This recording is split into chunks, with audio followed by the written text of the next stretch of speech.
warahmatullahi wabarakatuh. Selamat pagi.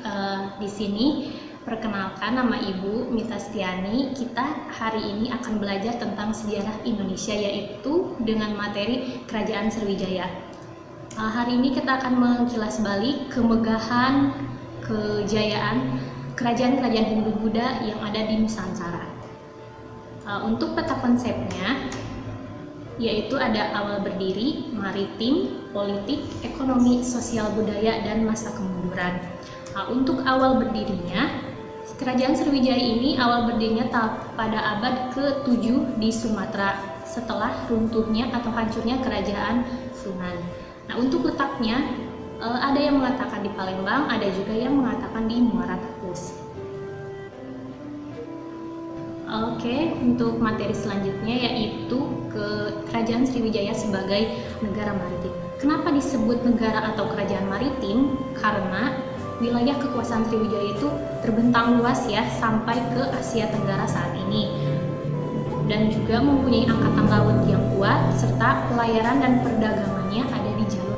Nah, kita bisa lihat di sini ya petanya. Ini ada Kerajaan Sriwijaya di daerah Palembang. Dan untuk kekuasaannya sampai mencapai Campa, Khmer, Darawati, dan sebagainya. Kalau sekarang kita bisa sebutnya Asia Tenggara ya.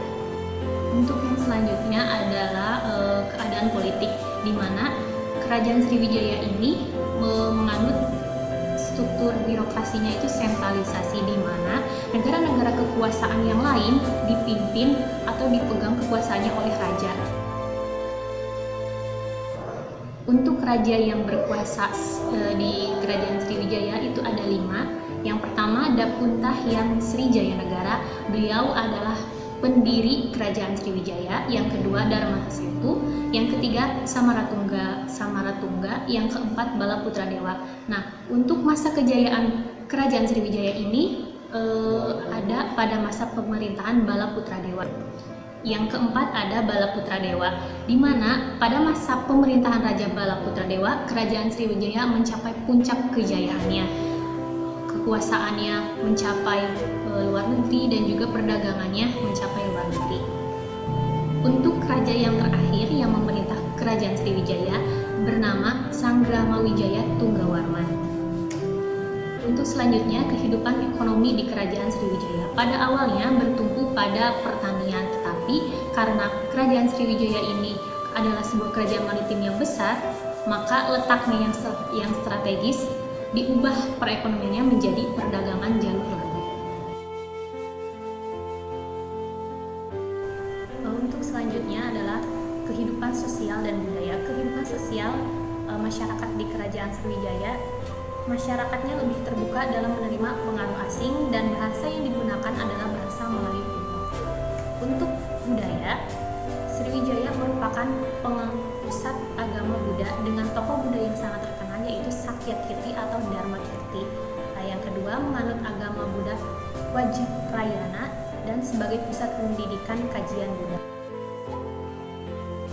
For your information, kenapa Kerajaan Sriwijaya ini menjadi pusat agama Buddha? Karena Kerajaan Sriwijaya ini terletak di antara jalur perdagangan yang strategis, yaitu antara orang Cina yang ke India atau India yang ke Cina.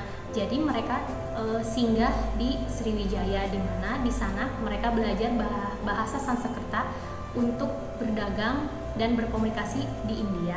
Makanya dari itu Kerajaan Sriwijaya menjadi pusat budaya agama Buddha. Ada beberapa peninggalan budaya dari Kerajaan Sriwijaya, bisa kalian lihat ya. Ini ada yang pertama Prasasti Kedukan Bukit, yang kedua Prasasti Telaga Batu, yang keempat Prasasti Karangberahi, yang kelima Prasasti Kota Kapur. Untuk selanjutnya ada Prasasti Talang Tuwo, dan ada Candi Muara Takus serta Candi Biaro Bahal. Untuk materi yang terakhir adalah masa kemunduran Kerajaan Sriwijaya. Ada beberapa faktor yang menyebabkan masa kemunduran Kerajaan Sriwijaya. Yang pertama, 2 kali serangan dari Kola Mandala, yaitu Kerajaan India kepada Sriwijaya tahun 1023 dan 1068. kedua, faktor ekonomi, di mana kerajaan-kerajaan di bawah kekuasaan Kerajaan Sriwijaya ditaklukkan oleh kerajaan-kerajaan sekitar. Jadi kekuasaan daerah kekuasaan ini menjadi berkurang. Dan untuk yang selanjutnya ada ekspedisi Pamalaya dari Singosari. Singosari yang waktu itu dipimpin oleh Kertanegara mempunyai cita-cita untuk memperluas daerah kekuasaan keluar Pulau Jawa, di mana gagasan tersebut dimulai pada tahun 1275 dengan pengiriman pasukan di bawah pimpinan Kebo Anabrang untuk menaklukkan bumi Malayu, yaitu daerah Sumatera. Nah, untuk yang terakhir adalah serangan dari Majapahit di bawah pimpinan Gajah Mada.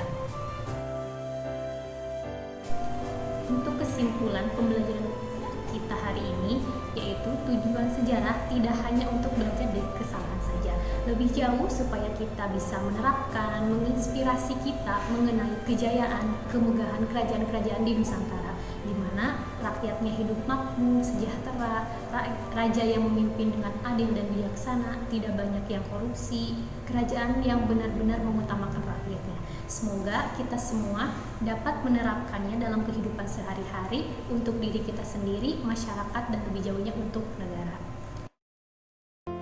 Sekian untuk pertemuan kita hari ini. Thank you for your attention. Thank you for watching. Semangat belajar dan mengerjakan tugasnya. Sehat selalu dan jangan lupa jaga kesehatan dan protokolnya. Insinyur Soekarno berkata, gantungkanlah cita-citamu setinggi langit, bermimpilah setinggi langit. Jika kamu jatuh, kamu tidak akan langsung jatuh ke bumi, tapi bertaburan bersama bintang.